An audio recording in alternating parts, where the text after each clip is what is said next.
सभी को सादर नमस्ते। मेरे आदरणीय महानुभावों, प्रिय साथियों एवं बच्चों, मैं आपके सामने सामवेद का द्वितीय भाग के विषय में एक सार प्रस्तुत करना चाहता हूँ, जो इस प्रकार है। जिस मनुष्य में उन्नत होने की भावना दृढ़ मूल है, वह नर है। प्रभु की उपासना ही सब उन्नतियों का मूल मंत्र है। धन ऐश्वर्य है, जो ज्ञान रूप धन परम ऐश्वर्य है। मधु, शहद सब औषधियों की सारभूत अत्यंत सात्विक वस्तु है। वृद्धि का साधन भूत दूध है, जो साक्षात अमृत ही है। शहद, दूध आदि हमें देव की प्राप्ति के योग्य बनाते हैं। गौ आदि मनुष्य का दाहिना हाथ है और घोड़ा बायां हाथ। गौ मनुष्य में ब्रह्म की तथा अश्व अक्षत्र की वृद्धि करता है। मांस भोजन मनुष्य को क्रूर बना देता है। वनस्पति सात्विक है और इनके सेवन से हमें शांति प्राप्त होती है। विनय विद्या देती है और विद्या विनय। अविनीतता व अहंकार अज्ञान का पर्याय है। मनुष्य सदा त्रुटियां करता है, परिणामतः पग पग पर मार्ग भ्रष्ट होने का भय है। इसलिए गुरुओं का साथ जरूरी है। क्रियाशील पुरुषार्थी ही ज्ञान के मार्ग पर आगे बढ़ पाता है। एक वानप्रस्थ के प्रत्येक व्यवहार से माधुर्य ही टपकना चाहिए। मनुष्य वासनाओं अर्थात काम क्रोध आदि की बलि देकर ही यज्ञ में प्रवृत्त होता है। सभी शारीरिक रोगों का मूल मंदा अग्नि है।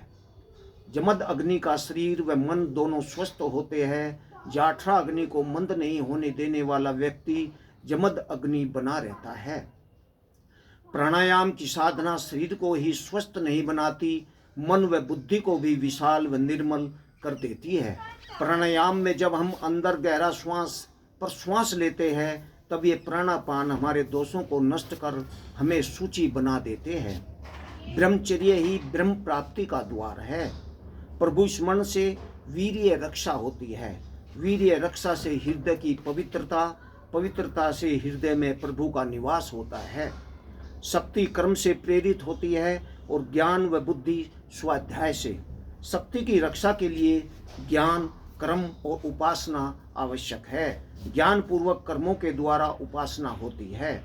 अधिक खाने वाला व्यक्ति लोक में भी निंदित होता है। हम संसार में खाने के लिए ही आए भी तो नहीं।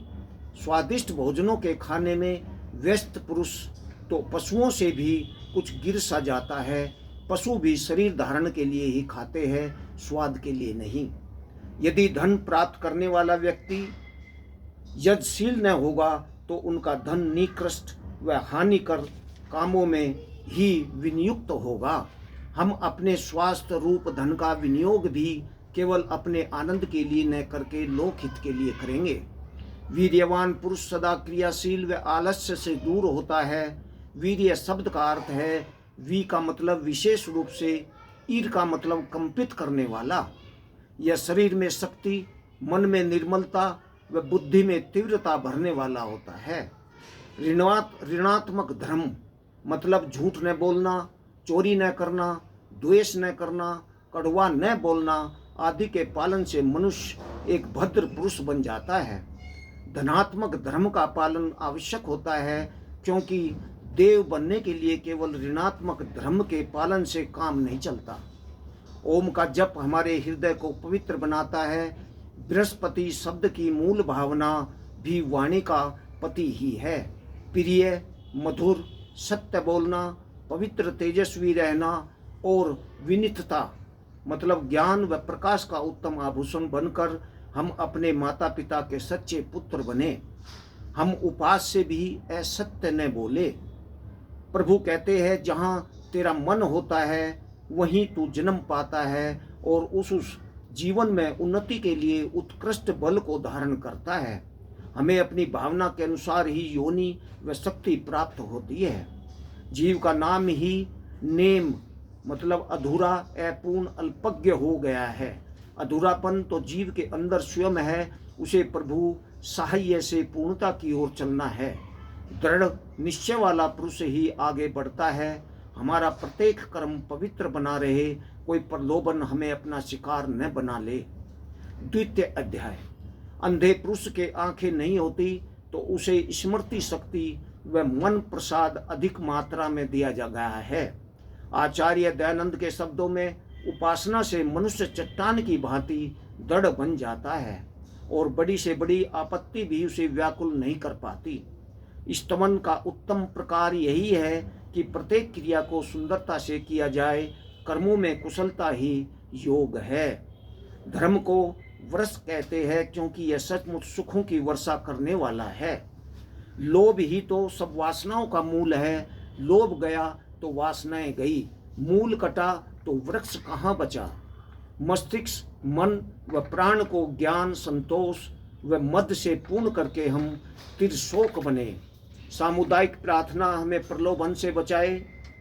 वीर्य वार्य वस्तुएं ही प्राप्त कराए तथा सोम की रक्षा के योग्य बनाए। देव पूजा, संगतिकरण और दान, बड़ों का आदर, बराबर वालों से प्रेम तथा छोटों के प्रति दया जीवन का सूत्र है। रात्रि के अंधकार में होने वाला राक्षसों, रक्ष कर्मियों और रोग आदि का भय उषा के आते ही दूर सा हो जाता है। वस्तुतः रात्रि में जीवन क्रिया समाप्त सी हो जाती है। उषा आते ही जीवन यात्रा फिर से चालू हो उठती है। उषा हुई और सभी पशु पक्षी भी अपने मार्ग पर बढ़े। गृहपति भी उत्तम व्यवस्था से सारे घर को आगे ले चलने वाली होती है। आर्य ग्रहों की गृहिणियां उषा को अपना आदर्श बनाएं। अनंत काल से सूर्य प्रतिदिन लाखों टन प्रकाश फेंकता हुआ भी वैसा ही बना हुआ है। गृहस्थ भी भोगों को प्रे फेंकता है, उनमें फंसा नहीं जाता तो अक्षीण शक्ति बना रहता है। प्रत्येक पति सूर्य का शिष्य बने तथा पति पत्नी उपासना को दैनिक कार्यक्रम में प्रमुख स्थान दे। प्राण शक्ति की वृद्धि से शरीर पर रोगों का आक्रमण नहीं होता, वह शरीर की रोगों से सुरक्षा होती है। प्राणापान की साधना से हमारा जीवन प्रकाश में शक्ति संपन्न, स्वस्थ और निरोग हो, यह साधना ही सर्वोत्तम तप है। बृहस्पति और कश्यप एक ही है, दोनों का अर्थ ज्ञानी है। काम, क्रोध, लोभ, मोह, मद, मत्सर आदि शत्रुओं को ऐसा पाठ पढ़ा कि ये फिर कभी तेरे विरोध में खड़े होने का साहस ही न कर सके। द्रोण शब्द ब्राह्मण ग्रंथों में प्राण व राष्ट्र का वाचक माना गया है। यज, तेजस्विता, अनालस्य, नियमितता व ज्ञान युक्त वन, इन 5 बातों से अपने जीवन को युक्त करने वाले हम अपने पंचजन्य इस नाम को चरितार्थ करें। आलस्य वासनाओं को आमंत्रित करता है। श्रेष्ठ वह है जो ईर्ष्या द्वेष से पृथक है। ये भावनाएं तुच्छ व अक्षुद्र है। मरुत 49 प्रकार के प्राण है।